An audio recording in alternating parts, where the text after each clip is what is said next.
Sinar semuanya yang ada di rumah dan di mana saja ya pada sore hari ini. Senang sekali saya Ayu Ari dari Sinar Foto dapat menyapa rekan-rekan semuanya, termasuk dari peserta umum dan juga dari grup Ready yang tadi sudah sempat di awal ya. Senang sekali acara online class pada hari ini akhirnya bisa berlangsung dengan tepat waktu dan juga nggak lupa nih saya mengucapkan terima kasih kepada teman-teman dan juga tim Yumemo Photo Studio yang sudah membantu saya untuk men-settingkan tempat pada malam hari ini atau pada sore hari ini ya. Bisa dibilang tempatnya udah cantik banget, terus eye-catching banget seperti yang kalian lihat sekarang di rumah. Nah, buat teman-teman pasti sudah kepo banget dengan pembicara kita pada malam hari ini yaitu Om Aji Maharesi. Oke, sambil kita nunggu Om Aji Maharesi bisa bergabung di sini. Yep. Oke, halo Om Aji. Halo, malam. Halo. Ya. Udah join semua. Katanya ada yang dari ini ya, dari luar Bali juga ada nih. Di partisipan di sini saya ada 86. Ini bakal nambah terus kayaknya. Oke. Saya pakai share screen ya, izin share screen ya admin ya. Basic fotografi. Saya yakin teman-teman semua di sini udah pada ngerti lah sebenarnya ya. Ada beberapa teman-teman semua yang sudah benar-benar paham tentang basic fotografi pada umumnya. Tapi secara praktikal atau secara apa ya, tips and trick yang justru nanti akan kita lebih bahas di sini gitu. Dan saya juga nanti minta masukan dari teman-teman semua jika ada kendala di lapangan atau kendala alat yang bagaimana yang mungkin bisa sesuai dengan pengalaman saya yang pernah saya hadapi, yang pernah saya rasakan, nanti kita sharing aja solusinya bersama gitu. Oke. Ya, basic fotografi di sini. Yes. Ya. Faktanya itu ada 2 poin sebenarnya. Jadi membuat karya sesuai dengan aturan. Yang kedua adalah membuat karya sesuka hati. Jadi pada intinya ke depannya nanti seperti itu. Sejago apapun kita belajar fotografi dan mengerti tentang fotografi, ke depannya nanti yang akan kita hadapi adalah hanya 2 pilihan. Kita mau ikutin aturan yang ada, atau memang kita berbuat sesuka hati. Kita tinggal ngikutin aturannya aja. Jadi aturan yang harus kita tahu adalah kita harus tahu dulu tentang mode kamera. Terus kita harus tahu tentang speed, diafragma, dan ISO. Yang ketiga adalah lensa. Dari kemampuan kita dalam memilih lensa, dalam memilih angle, segala macam. Tapi komposisi ini sangat-sangat berpengaruh sekali. Pada prinsipnya di sini ada M, AV, TV, dan P. Jadinya bagaimana itu kalian akan hafal gitu. Oke. Nah, sekarang kita berlanjut ke shutter speed, diafragma, dan ISO. Awalnya saya akan bahas tentang diafragma dulu. Apa sih diafragma yang tadi yang kita omongin? AV itu tadi, atau aperture, atau kita istilahkan dengan huruf F, gitu ya. Jadi aperture ini adalah mengontrol seberapa banyak jumlah cahaya yang masuk pada sensor. Logikanya gitu. Jadi ketika ini dia kecil, ini butuh cahaya yang lebih banyak, ya, dia akan turun.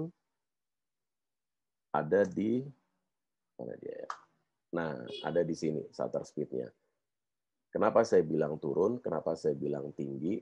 Ini kita pahami dulu. Jadi ketika angka ini rendah, itu dinamakan rendah, slower, ya, lambat. Tapi ketika angka ini tinggi, itu dikatakan shutter speed-nya adalah cepat. Jadi ketika si diafragma itu tadi bukaannya dia besar, otomatis shutter speed-nya akan lebih cepat. Gitu. Kalau si diafragma ini kan mengontrol seberapa banyak jumlah cahaya. Jadi ketika kita buka pintu, kita punya satu ruangan, satu kamar. Ketika kita buka pintu, nah kita bisa mengontrol berapa orang yang akan masuk ke kamar kita. Gitu. Shutter speed. Shutter speed juga begitu. Dia mengontrol berapa lama cahaya mengenai sensor. Nah, untuk ISO sendiri, jadi yang ketiga ini adalah ISO yang tadi diafragma, lalu shutter speed yang sekarang adalah ISO. ISO ini adalah mengukur sensitivitas cahaya pada sensor. ISO berapa sebaik yang kita gunakan? Gitu. Saya punya tipsnya, langsung saya bagi aja di sini. Ini. Ya, dari ini semua terangkum sebuah exposure triangle. Nah, berikutnya adalah lensa. Saya yakin penyakit apa ya? Biasanya ini racun banget emang kalau lensa ini. Orang itu biasanya tidak puas hanya dengan punya satu lensa. Dan akhirnya dia bisa beli body lagi gitu loh. Beli body kamera maksudnya, ya. Jadi lensa ini juga gitu, sangat-sangat berpengaruh. Lensa yang kita dapatkan pada saat kita membeli kamera adalah kit lens yang kita bilang itu adalah medium. Kalau menurut saya, kalian coba dulu satu lensa fixed lens dengan ukuran 35 mili atau 50 mili. Terserah, mau yang mahal, mau yang murah, terserah. Yang penting fixed lens 35 atau 50 mili. Jadi kualitas lensa 1855 ini kalau akhirnya nanti jatuhnya ke kita ngambil portrait berarti ke 55 mili ya, kita zoom sedikit, kita ambil portrait 55 milinya, f-nya itu akan jadi 5,6, tidak bisa 3,5. Kalau bisa 3,5 itu berarti bokehnya bisa lebih bagus lagi. Ingat, makin rendah angka diafragmanya, secara lihat angka ya, makin rendah angkanya, itu dinamakan makin besar diafragmanya. Sama seperti gambaran tadi. Nanti kalau ada yang nggak jelas, pelan-pelan sampaikan aja pertanyaannya, kita akan bahas satu-satu. Oke. Gitu. Nah, selanjutnya adalah komposisi. Komposisi yang menarik itu yang gimana sih? Gitu. Komposisi sih sebenarnya nggak ada aturan pasti, nggak ada harus A, B, dan C gitu, nggak ada. Cuma kita diberikan pilihan. Ada berbagai macam banyak komposisi. Rule of third-nya, jadi penataannya di mana, ada orang di mana, view-nya di mana, apakah kalau misalnya foto landscape 2/3 di atas, 1/3 di bawah, atau kebalikan, apakah 2/3 di bawah atau 1/3 di atas gitu ya. Kalian bisa coba sendiri bagaimana enaknya untuk bermain komposisi ini gitu. Yang kedua adalah membuat karya sesuka hati. Seperti saya bilang, yang pertama tadi kita membuat sesuai aturan. Ketika kita membuat sesuai aturan, kita harus mengikuti aturan-aturan fotografi yang ada. Ya, dan sebelum kita membuat karya sesuka hati, kita harus tahu dan kita harus bisa dulu bagaimana caranya kita membuat sesuai dengan aturan fotografi tersebut. Otomatis seperti itu. Oke. Saya rasa presentasi saya sampai sekian. Jadi biar kita banyak diskusi aja, jadi nggak perlu panjang-panjang karena saya pengen tahu juga unek-unek dari teman-teman semua, karena siapa tahu ada yang nasibnya sama saya dulu gitu ya, punya pengalaman yang sama. Materi yang disampaikan cukup padat tapi mudah dimengerti. Gimana buat teman-teman yang di rumah? Masih semangat kan ya, masih on fire gitu ya. Oke, jadi ada informasi tambahan ya buat teman-teman yang mau bertanya, silakan raise hand atau bisa tulis pertanyaan kalian pada chat room yang sudah tersedia. Dan juga buat yang bertanya, 3 orang penanya yang terbaik itu ya akan kita pilih sebentar lagi, dan berhak untuk mendapatkan kaos ini, kaos yang keren. Jadi kalian kalau misalnya nanti mau hunting foto gitu atau nggak bikin video di luar, jadi lebih keren lagi ya dengan kaos ini, yang spesial banget dipersembahkan dari Tiastika Sinar Foto, by Sinar Foto gitu. Oke, silakan teman-teman yang mau bertanya, silakan langsung dimulai aja, mumpung ada Om Aji Maharesi yang bisa kalian aja sharing mengenai kegalauan kalian selama ini, atau nggak mungkin teknik-tekniknya seperti apa. Silakan untuk kalian yang mau bertanya bisa raise hand. Untuk Kak Agus Narimawan itu ada raise hand, mungkin mau bertanya atau mungkin kepencet tadi ya. Halo, selamat malam Om. Saya Marinus mau bertanya. Ya, silakan. Bagaimana cara pengambilan gambar dengan teknik baik dan benar agar foto itu kelihatan bagus? Terima kasih Om. Terima kasih Kak atas pertanyaannya. Langsung saja dijawab Om Aji. Jawab nih. Ini pertanyaan asik nih. Semua orang pengen, sebenarnya semua orang pasti nanya yang ini sebenarnya. Dan pengen gambar itu semua bagus. Bagus itu relatif ya sebenarnya. Kalau buat saya, seperti kata-kata saya di belakang tadi, saya bilang, buat foto bagus itu memang gampang gitu loh. Kita mudah buat foto bagus, tapi buat foto bener itu belum tentu kita juga bisa. Sekarang bagaimana caranya kita bisa membuat foto itu menjadi benar, tidak hanya bagus. Itu tadi, kita ikuti aturan, kita ikuti rule-nya, kita ikuti visi yang diinginkan itu apa. Jadi gini, misalnya saya memotret sebuah makanan. Yang harus ada di sana adalah pasti orang dapurnya, ya, chef-nya ya. Saya minta chef-nya di sana untuk bisa bicara dulu dengan saya, ini bagaimana makanan ini. Maunya seperti apa, gitu loh. Itu satu. Oke, saya harus ngerti tentang makanan itu. Terus yang kedua, ini orang marketingnya nih.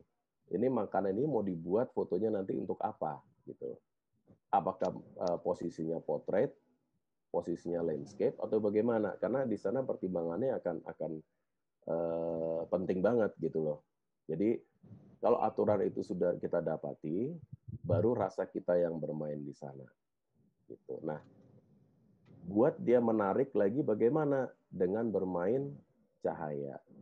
Jadi fotografi itu kita tidak hanya menguasai kamera kita, tapi kita juga menguasai lensa kita juga harus menguasai cahaya, ya kita harus menguasai komposisi seperti itu. Jadi makanya basic fotografi itu sebenarnya banyak banget, termasuk di etika fotografer, ya etika kita sebagai pelaku foto itu termasuk ilmu dalam basic fotografi gitu sebenarnya. Oke, terima kasih kepada Mbak Moderator. Sebelumnya saya sudah juga bertanya di kolom komentar, tapi coba saya bertanya agar lebih jelas pertanyaannya. Sepertinya tidak jelas, saya mengetik di samping. Mohon izin, Om Aji mau bertanya. Ini banyak dari teman-teman, termasuk dari saya juga yang masih bingung. Itu untuk format dari hasil foto itu kapan sih kita menggunakan format JPEG atau JPG dengan format dari RAW? Dan kapan juga waktu yang tepat kita menggunakan, kapan kita meng-save foto itu dari format JPEG dan kapan kita meng-save itu fotonya dari format RAW. Terima kasih Om Aji, mungkin itu saja pertanyaan dari saya. Oke, terima kasih banyak Kak Muhammad. Oke, thank you Om. Jadi kapan kita menggunakan JPEG dan kapan kita menggunakan RAW dan kapan kita menggunakan JPEG plus RAW. Satu hal yang sangat penting juga, Jadi buat kalian yang memang sudah yakin dengan hasil kualitas kamera kalian, kemampuan skill fotografi kalian yang sudah oke, yakin hasilnya sudah bagus sesuai dengan apa yang kalian lihat, sudah cukup.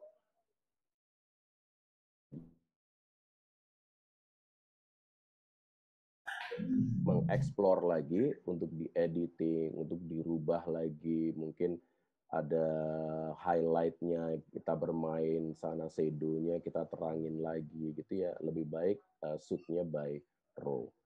Jadi sebenarnya perbedaannya adalah di quality hasilnya.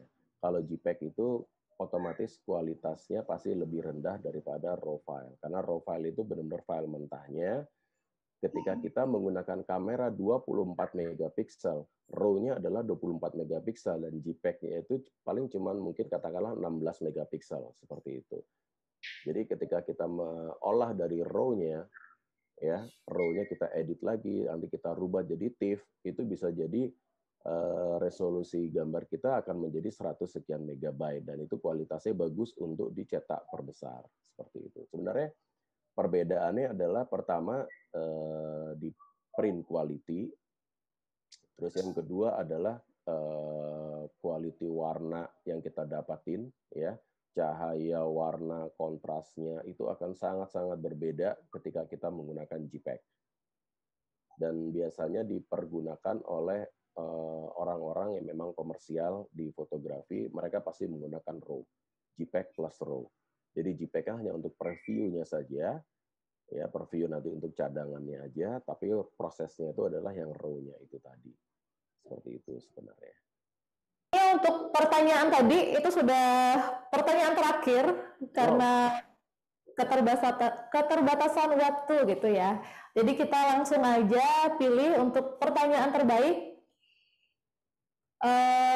Kita sudah pegang 3 nama di sini.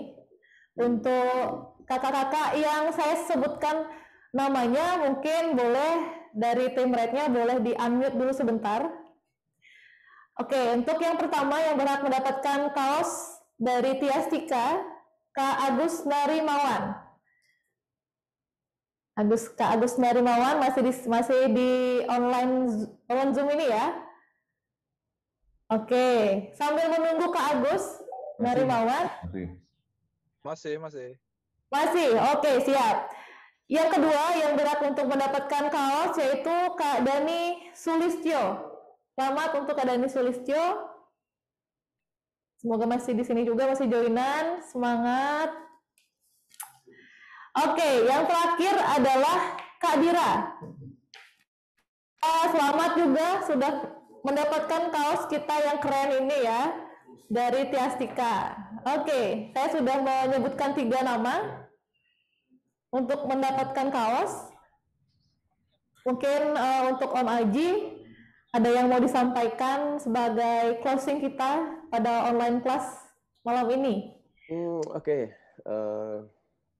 Kalau dari saya, yang pertama adalah otomatis saya mau terima kasih banyak buat semuanya, buat teman-teman yang udah berkumpul, yang udah sharing kita malam ini, ya buat Ready, buat Sinar Foto, buat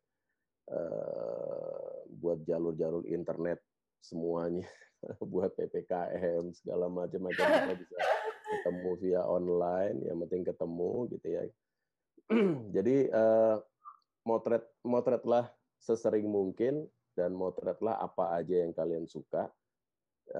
Jangan hanya melakukan di satu genre fotografi.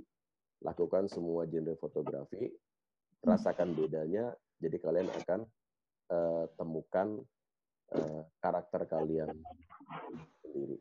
Gitu. Oke, untuk tim dari Ready, mungkin kita mau foto bersama dulu bersama peserta kita pada malam ini ya. Kayaknya itu wajib deh. Jadi biarpun jarak memisahkan, tapi kita masih bisa selfie sama ya, sebagai penutup dari online kelas kita pada malam hari ini.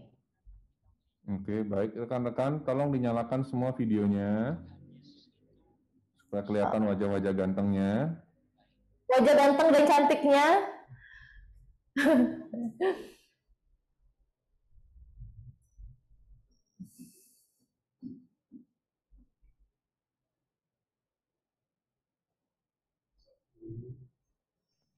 kita ambilnya 2 kali ya, karena pesertanya banyak.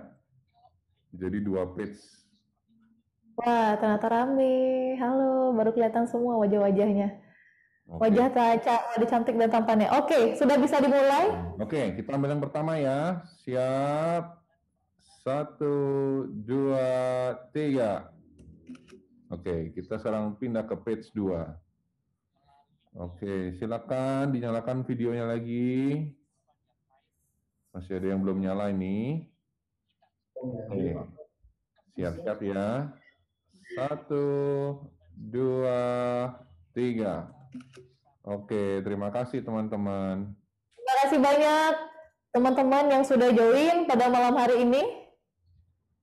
Sampai jumpa lagi di waktu dan kesempatan yang berbeda. Kalau misalnya ada yang mau bertanya lagi atau mungkin kurang puas, kita akan melanjutkan lagi untuk diskusi kita di grup WhatsApp yang akan kita buat sebentar lagi gitu ya. Terus kalau misalnya yang mau berdiskusi perihal produk, perihal alat-alat fotografi yang lainnya, boleh menghubungi kami via Instagram, via DM, ataupun ke nomor official WhatsApp Sinar Foto.